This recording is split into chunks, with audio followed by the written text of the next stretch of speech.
오늘 또 온라인으로 예배를 드리는 우리 신도림 중앙의 모든 성도님들에게 주님이 주시는 특별한 은혜가 또 평안히 함께 하시기를 주님의 이름으로 축복합니다. 찬송가 273장 한 장만 부르시겠습니다. 찬송가 273장입니다.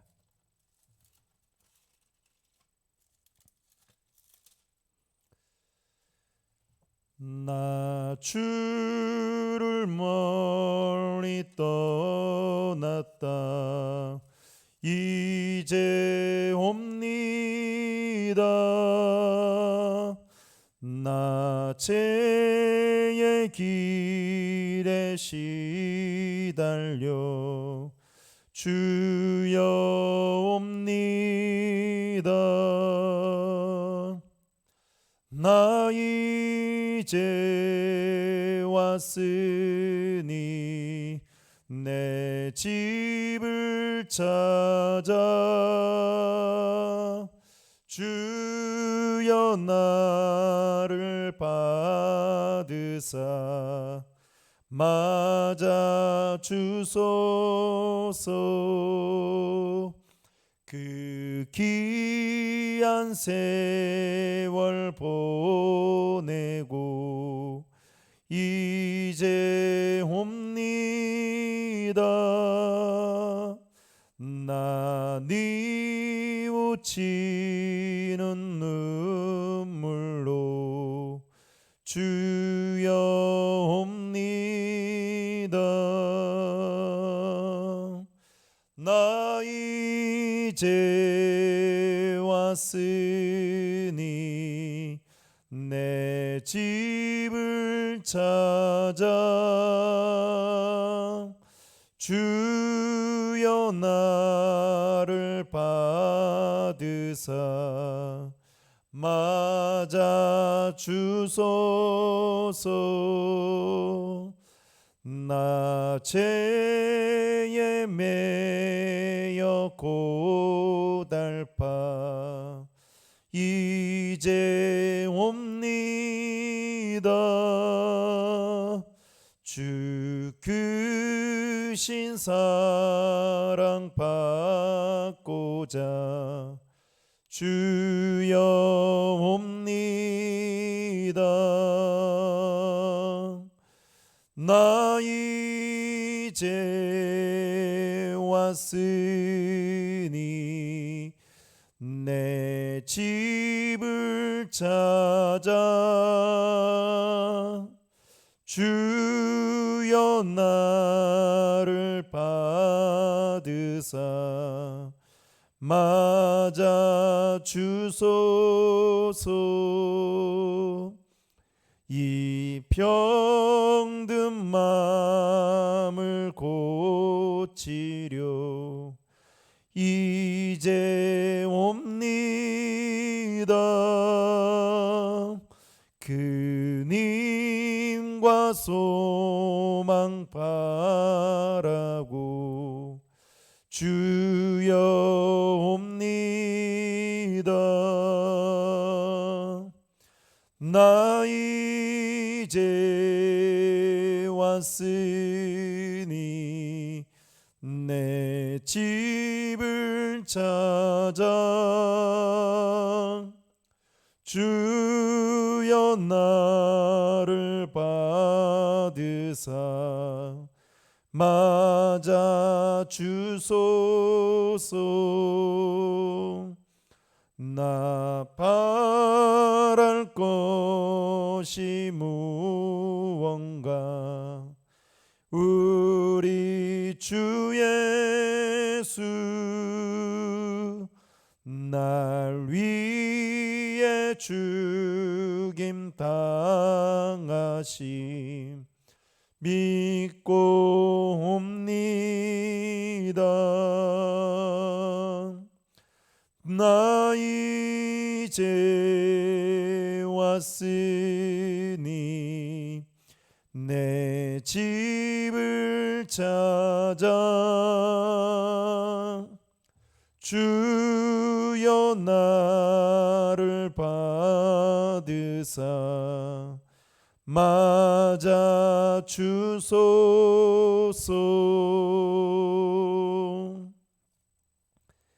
사랑의 하나님, 감사합니다. 3일 동안도 세상으로부터 또 주변의 사람들로부터 찢기고 상처받은 그 마음 가지고 이 시간 주님 앞에 예배의 자리로 나왔습니다. 내 힘으로 아무것도 할 수 없기에 우리의 생각만으로 우리의 삶이 펼쳐질 수 없기 때문에 하나님, 이 시간 하나님의 절대적인 도우심을 바라며, 아니 하나님의 도우심이 마땅히 필요하기에 이 자리에 나왔습니다. 하나님, 예배를 통해서 간절히 나를 찾는 자에게 만나 주신다고 말씀하셨던 것처럼 이 시간 예배드리는 우리 신도림 중앙의 모든 성도들이 하나님을 인격적으로 만나고 또 하나님의 임재하심을 예배를 통해 경험하는 은혜가 있도록 주님 함께하여 주시옵소서.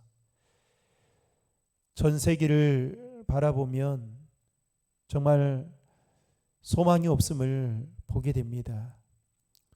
우리나라도 이제 50만 명에 가까운 확진자가 생겨나고 있고 하루에 10명에 1명꼴로 확진자가 늘어나고 있는 이때에 눈에 보이지 않는 이 바이러스조차 감당할 수 없어서 벌써 2년이 넘게 수많은 사람들이 죽어가고 있고 고통 속에 삶을 살고 있습니다.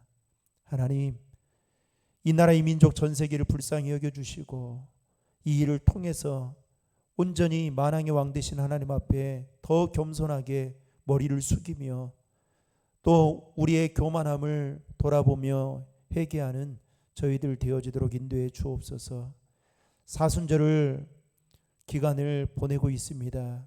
주님의 십자가를 깊이 묵상할 뿐만 아니라 우리의 삶이 경건과 거룩과 절제된 삶이 되게 도와주시고 죄와 타협하는 삶을 살아가는 것이 아니라 하나님 보시기에 합한 자로 하나님이 찾으시는 그 한 사람으로 믿음을 가지고 살아가는 저희들 되어지도록 인도하여 주시옵소서. 특별히 우리 교회를 지금까지 지켜주신 것 감사합니다. 34년의 역사와 전통이 하나님 앞에 부끄러움이 되지 않게 하시고 우리 교회를 통한 하나님의 분명한 뜻과 계획이 있어 신도림 지역에 세워주셨사오니 우리 교회를 통해서 하나님의 거룩하신 뜻이 이루어지게 도와주시고 또한 우리 교회가 하나님의 마음을 시원케 드리는 교회가 될 뿐만 아니라 복음의 진실을 보이고 본질을 붙잡고 나아가는 교회가 되어지도록 함께하여 주옵소서. 특별히 우리 성도들 삶의 자리를 축복하여 주시고 코로나로부터 하나님 건강에 위협이 없게 하시고 어려움 당하지 않게 하시고 또 삶의 기반들이 또 신앙적인 것까지 무너지는 일이 없도록 하나님 붙잡아 주시고 인도하여 주시옵소서. 이제 말씀을 들으려고 합니다. 들려지는 우리 말씀이 우리에게 양약과 같은 말씀이 되게 하시고 우리의 영과 홍과 골수와 간절을 쪼개고도 남는 능력의 말씀이 되게 하여 주셔서 그 말씀 붙들고 살아갈 수 있도록 인도하여 주시옵소서. 감사드리며 예수님의 이름으로 기도하옵나이다. 아멘. 먼저 말씀을 봉독하기에 앞서서 교회 소식을 한 가지만 전하도록 하겠습니다. 여러분, 지금 교회력으로는 사순절입니다. 특별히 사순절 기간 동안 여러분들에게 매일마다 올려주는 그 묵상의 말씀들을 꼭 읽어보시고 또 묵상하시면서 곱씹으면서 삶의 자리에서 더 경건하고 거룩하고 절제된 삶을 살아가는 일에 힘쓸 수 있기를 바랍니다. 아울러서 지금 코로나 확진자가 기하급수적으로 늘어나고 있습니다. 그러다 보니까 우리 교회는 지난 주일에 온라인 예배를 부득불 드릴 수밖에 없는 상황에까지 오게 되었습니다. 이번 주에는 여러분 기도해 주실 것은 이번 주에 온라인 예배로 드리는 것이 아니라 현장에서 예배를 드릴 수 있도록 여러분 위해서 기도해 주시고, 특별히 코로나로부터 여러분 안전을, 여러분 자신을 여러분 스스로가 지켜야 됩니다. 그래서 가급적이면 사람들이 많이 있는 곳은 여러분 되도록이면 피하시고, 그리고 몸에 이상이 있다고 한다면 여러분 꼭 PCR 검사를 통해서 또 약을 처방받고 또 드셔서 건강 여러분 잘 관리할 수 있기를 바랍니다. 돌아오는 주일 예배는 특별한 일이 없는 한 여러분 현장에서 예배를 드리겠습니다. 단 문제가 있을 경우에는 여러분들에게 다시 한번 공지를 하도록 그렇게 하겠습니다. 여러분 위에서 기도해 주시고, 특별히 코로나로 인해서 힘들어하고 있는 또 우리 성도들도 있을 텐데 여러분 생각나실 때마다 기도해 주시면 감사하겠습니다.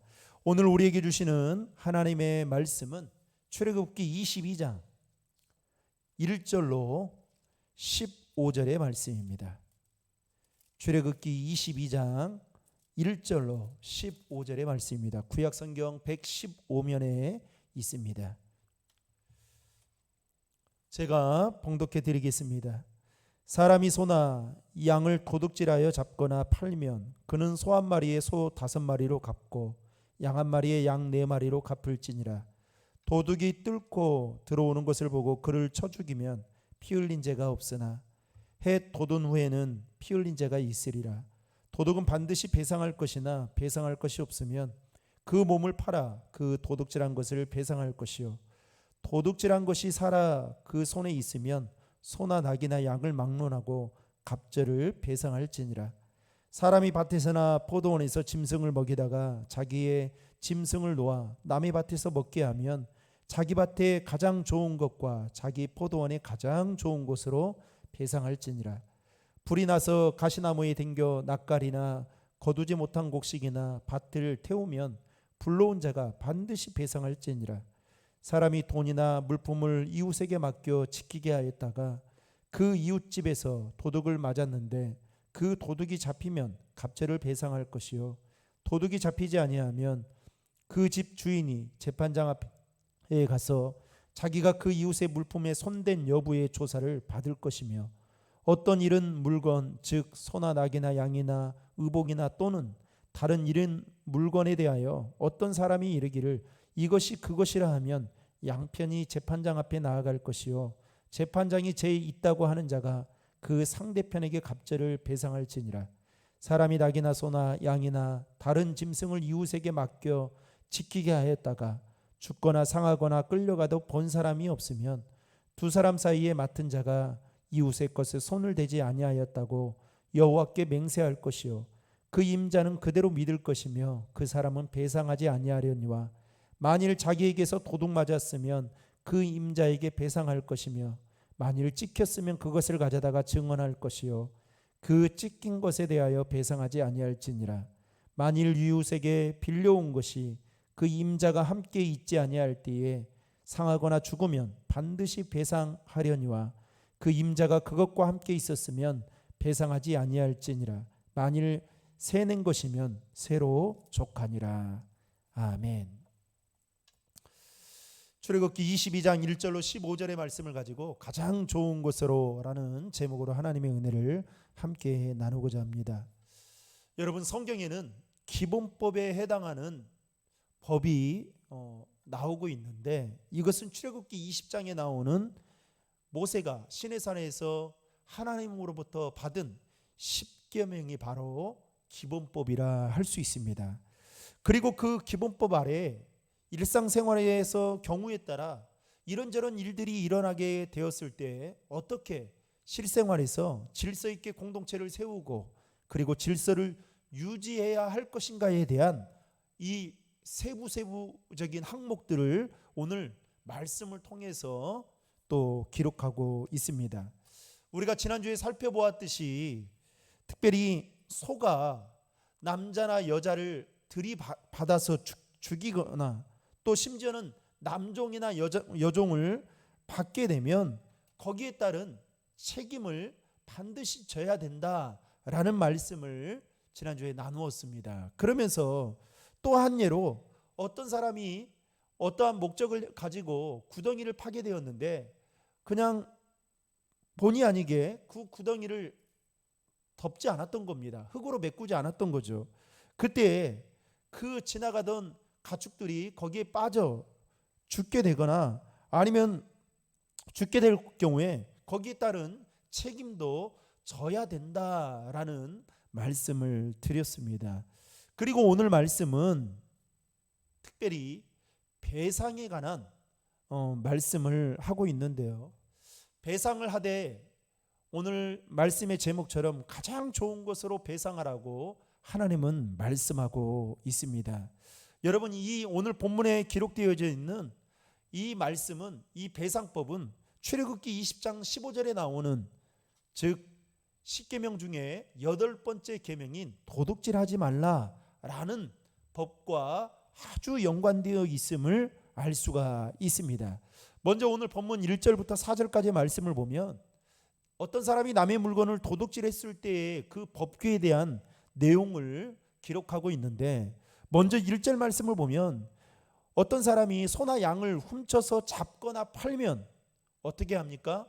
소 한 마리에 소 5마리, 그리고 양 한 마리에 양 4마리를 배상해야 한다라고 말씀하고 있습니다. 여러분, 1절의 말씀을 다 함께 화면을 통해 같이 읽겠습니다.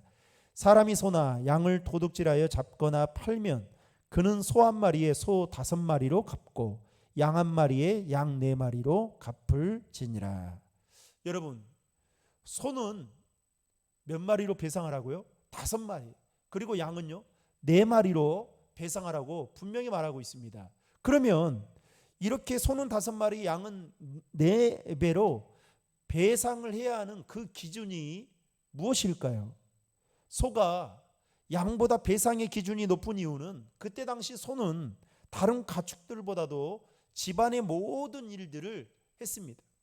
즉 소가 당시 한 사람의 인부 역할 그 이상을 했다라는 것이죠. 그래서인지 이 부분에 있어서만큼은 동해보호법, 눈에는 눈, 이에는 이, 이것과는 이 내용과 제시하는 내용과는 조금 다르다는 것을 우리는 알 수가 있습니다. 그 시대에 여러분, 가축은 그때 당시의 사람들에게 굉장히 소중한 재산이었습니다. 지금으로 말하면 돈과 같은 것이었죠. 그런데 그 재산이 이 도둑을 맞아 사라지거나 없어지게 될 때에 여러분, 그 피해를 고스란히 입은 가족들이 얼마나 심적으로 힘들어하고 고통스러워 하겠습니까? 그게 상상이 되는 거죠. 그래서 하나님은 오늘 이 기본법 중에서도 세부 항목으로 이 배상법과 관련되어서 뭐라고 말씀하냐면 소는 5배 그리고 양은 4배로 보상하도록 그 법을 제정하고 있는 것을 볼 수 있습니다. 그러나 어떤 사람이 소를 훔쳐갔는데 그 소가 아직 죽지 않고 있고 또 이 사람의 손에 있을 경우에는 뭐라고 말씀하고 있냐면 갑절, 즉 2배로 갚아야 된다라고 본문 4절에 말씀하고 있습니다. 여러분, 4절의 말씀을 같이 읽겠습니다. 도둑질한 것이 살아 그의 손에 있으면 소나 낙이나 양을 막론하고 갑절을 배상할 지니라. 여러분, 왜 2배를 갚아야 된다라고 말씀하고 있는 걸까요? 그 소가 아직 살아있기 때문이다 라는 이유입니다. 다시 여러분 1절 말씀으로 돌아가서 보면 이 소를 훔쳐간 사람이 여러 번 소를 훔치거나 팔고 때로는 그 소를 훔친 소를 죽여서 다 처리하는 것을 보면 요즘식으로 말하면 이 사람은 굉장히 그 악질, 그러니까 흉악범에 가까운 사람이었다라고 이렇게 추정해 볼 수 있습니다. 따라서 하나님은 이 흉악범에 가까운 사람들은 가중처벌을 해서 다시는 그렇게 하지 못하도록 이렇게 법으로 규정하고 있다라는 것입니다. 그러나 반대로 어떤 사람이 소를 훔치기는 훔쳤는데 그 소를 어떻게 해야 될지를 모르는 것을 보면 이 사람은 흉악범이 아니라 초범일 가능성이 있기 때문에 그때에는 2배로 갚으라고 말씀하고 있다라는 것입니다. 또한 2절과 3절 말씀에 보면 하나님은 도둑의 생명도 굉장히 보호해야 함을 말씀하고 있습니다. 여러분 2절 말씀에 보면 만약 이 2절 말씀에 보면 내용이 이렇습니다. 만약 도둑이 깜깜한 밤에 이 훔치러 어느 집에 들어가게 되었습니다. 그런데 그 집에 사람이 없을 거라고 생각했는데 사람이 있었던 거예요. 그래서 그 집주인에게 잡혀서 맞아 도둑이 죽게 되었습니다. 여러분 깜깜한 밤에 주인은 자신을 그 주인이 한 행동은 어쩌면 정당방위로 인정을 한다라는 거죠. 따라서 그때에는 주인에게는 죄가 없다라고 성경은 그렇게 말하고 있습니다. 그런데 반대로 대낮에 이 밝은 대낮에 도둑이 훔치러 그 집에 들어가게 됩니다. 그래서 주인에게 맞아서 죽게 될 경우에는 여러분 어떻게 말씀하고 있습니까? 3절은 이렇게 말하고 있습니다. 3절 말씀을 다 함께 읽겠습니다. 해도온 후에는 피 흘린 죄가 있으리라. 도둑은 반드시 배상할 것이나 배상할 것이 없으면 그 몸을 팔아 그 도둑질한 것을 배상할 것이요. 무슨 말입니까? 밝은 대낮에 자신의 집에 들어온 도둑을 죽이게 되면 그 주인에게도 그 죄를 물게 만들었다는 겁니다. 왜냐하면 낮에는 주인이 그 사람이 도둑이다라는 것을 알고 살릴 수도 있고 죽일 수도 있다라는 거죠. 그때는 정당방위가 아니다라는 것입니다. 그래서 2절에 보시면 피 흘린 죄라고 하는 것은 주인에게 죄가 없다라는 것을 말하고 있는 것이고 3절에 피 흘린 죄라고 하는 것은 주인에게 죄가 있다라고 말하는 겁니다. 그러나 어찌됐든 간에 도둑이 집에 들어와서 그 물건을 훔치게 되면 반드시 도둑은 그것을 배상해야 될 뿐만 아니라 배상할 능력이 되지 않으면 자신의 몸을 팔아서 그것을 도둑질한 것을 배상하도록 하게 하셨다라는 것입니다. 그만큼 하나님은 오늘 말씀을 통해서 이 배상에 대한 부분에 있어서 철저하게 말씀하고 있음을 알 수 있습니다. 게다가 도둑은 제대로 된 보상을 해야 될 뿐만 아니라 배상할 것이 없으면 반드시 갚을 능력이 없으면 노예가 되어서 그렇게 갚아야 된다라고 말씀하고 있는 것이죠. 그렇다면 하나님께서 이토록 강하게 말씀하시는 이유가 여러분 무엇 때문일까요? 두 가지의 이유가 있습니다. 첫 번째는 다시는 다른 사람의 물질에 대해서 손을 대지 말라는 것과 함께 다른 사람의 그 물질이 얼마나 소중한 것인가를 깨닫도록 하기 위해서 이토록 강하게 배상법을 통해서 말씀하고 있다라는 겁니다. 여러분 내 물건이 소중하면 남의 물건도 소중해야 되는 거죠. 이 마음이 있어야 된다라는 겁니다. 또한 피해자가 겪어야 될 엄청난 고통에 대해서도 다시 한번 생각해 보라는 차원에서 말씀하고 있기도 합니다. 두 번째는 하나님 나라의 백성으로서 내 힘과 내 손으로 수고하여 땀 흘려서 먹고 살아야 된다라는 의미에서 이렇게 말씀하고 있다는 겁니다. 그래서 하나님은 남의 것을 훔치거나 남의 것을 탐내는 것을 기뻐하지 않는다라는 것이죠. 사도 바울은 에베소 4장 28절에서 이렇게 말씀하고 있습니다. 다 함께 읽겠습니다. 도둑질하는 자는 다시 도둑질하지 말고 돌이켜 가난한 자에게 구제할 수 있도록 자기 손으로 수고하여 선한 일을 하라. 여러분 방금 읽은 에베소 4장 28절 말씀을 보면 눈여겨볼 두 단어가 있는데 하나는 자기 손으로라는 단어입니다. 이 말은 무슨 말입니까? 내 손으로 번 것이 내 돈이라는 거예요. 다시 말하면 내가 노동을 해서 땀 흘려서 번 것만이 내 것이다라는 겁니다. 그래서 여러분 내가 가지고 있는 그 권력으로 남의 것을 빼앗거나 또 남의 것을 탐내는 것은 내 것이 아니다 라는 것입니다. 그것을 알아야 된다라는 거예요. 결국은 하나님은 저와 여러분들이 수고롭게 일을 해서 번 것, 땀을 흘려서 그 번 거에 대한 것에 만족해하며 살기를 원하신다라는 것입니다. 또 하나 에베소 4장 28절을 통해서 눈여겨볼 단어는 선한 일을 하라라는 단어입니다. 다른 말로 남의 것을 훔치는 일이나 또는 남에게 피해를 끼치는 일을 해서는 안 된다라는 것을 말씀하고 있는 것이죠. 이어서 본문 7절부터 15절까지의 말씀은 다른 사람에게 돈이나 물건을 맡기게 되었는데 그 집에 도둑이 들어와서 맡긴 돈이나 물건을 도둑맞게 되었을 때에 어떻게 해야 되는지에 대해서 설명하고 있습니다. 그때 당시는 지금처럼 돈을 맡길 수 있는 은행이 없었기 때문에 어떤 사람이 여행을 가거나 집을 비워두게 될 때에 그것을 전문적으로 맡아서 관리하는 사람이 있었습니다. 문제는 다른 사람이 맡긴 돈이나 물건이 도둑을 맞게 되었을 때에 어떻게 해야 되느냐. 그러니까 여러분 이렇게 말하고 있는 것은 뭘 의미할까요? 반대로 말하면 그냥 책임을 지지 않고 나 몰라라 하는 사람들이 있었다라는 것을 그냥 짐작할 수 있는 것이죠. 그러면서 7절 말씀에 보면 이렇게 말합니다. 여러분 7절의 말씀을 다 함께 읽겠습니다. 사람이 돈이나 물품을 이웃에게 맡겨 지키게 하였다가 그 이웃집에서 도둑을 맞았는데 그 도둑이 잡히면 갑절을 배상할 것이요.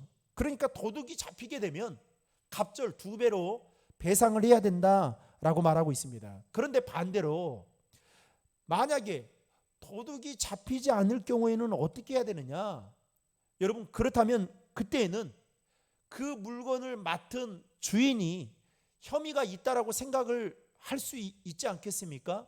그러면 그때는 그 집주인이 재판장에게 가서 조사를 받고 그리고 그 조사를 받는 과정 속에서 자신이 혐의가 없다라는 것을 반드시 입증해 보일 수 있어야만 했다라는 것입니다.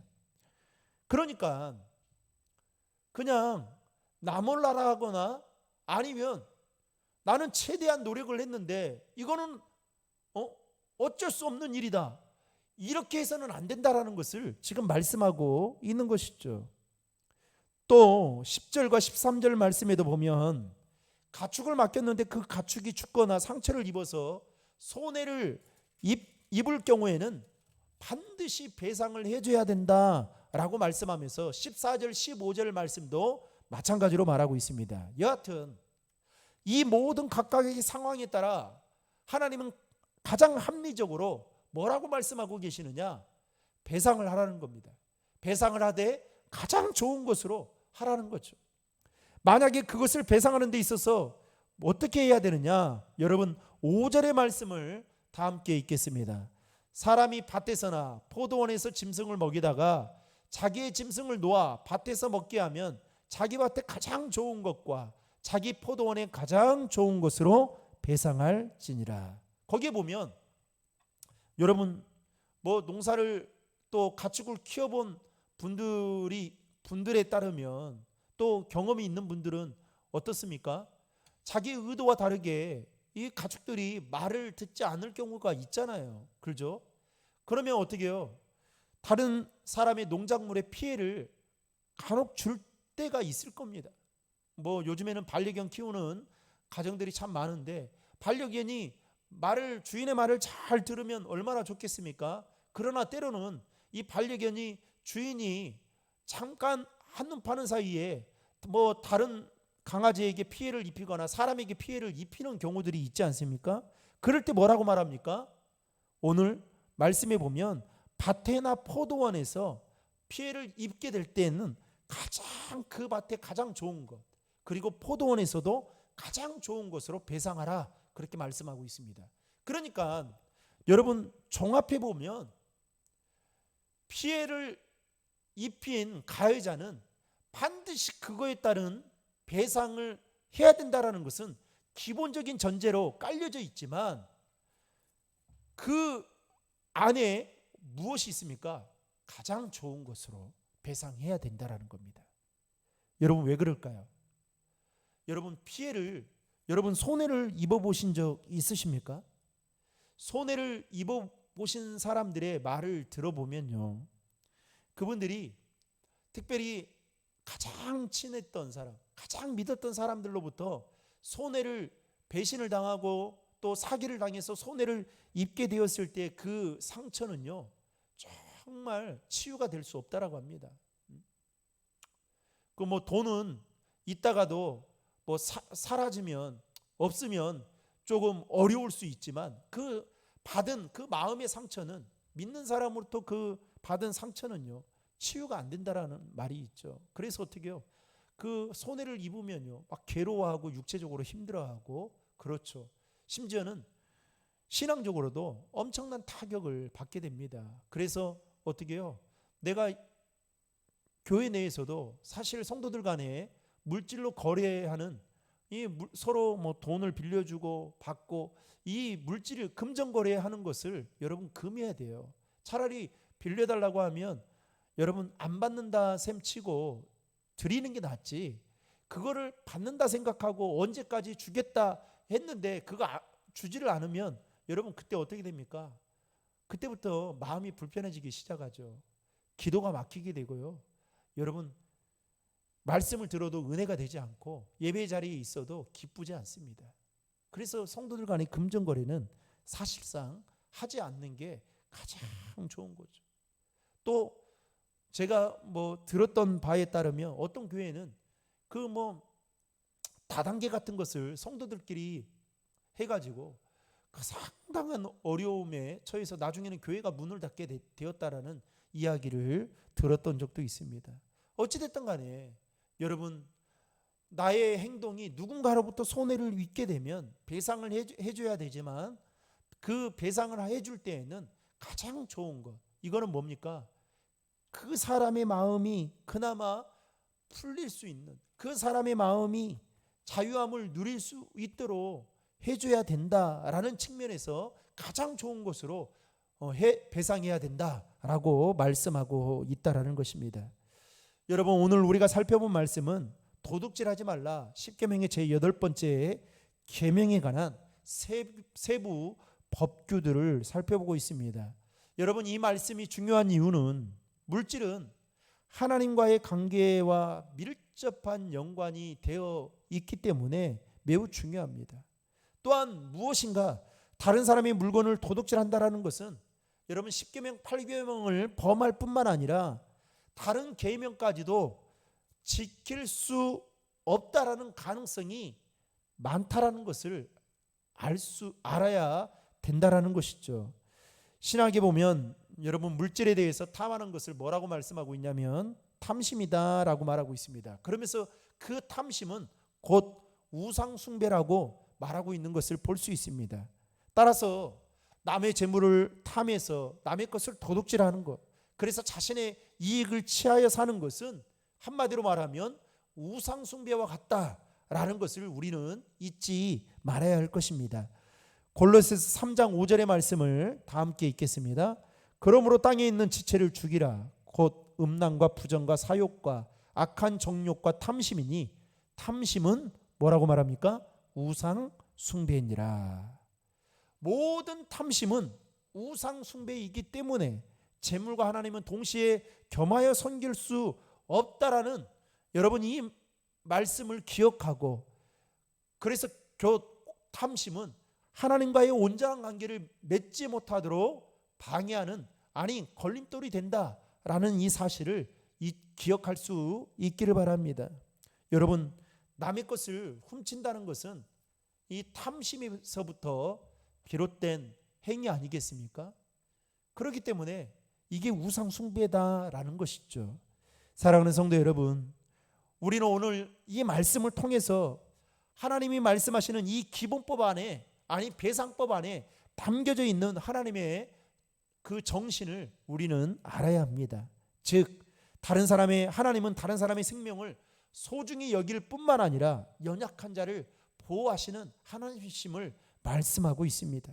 따라서 내 의도와 상관없이 순간적으로 일어나는 일들이 발생한다 할지라도 하나님은 반드시 그 일에 대해서 다른 사람에게 손해를 입히게 되었다면 배상을 하되 가장 좋은 것으로 배상을 해야 된다라고 말씀하고 있습니다.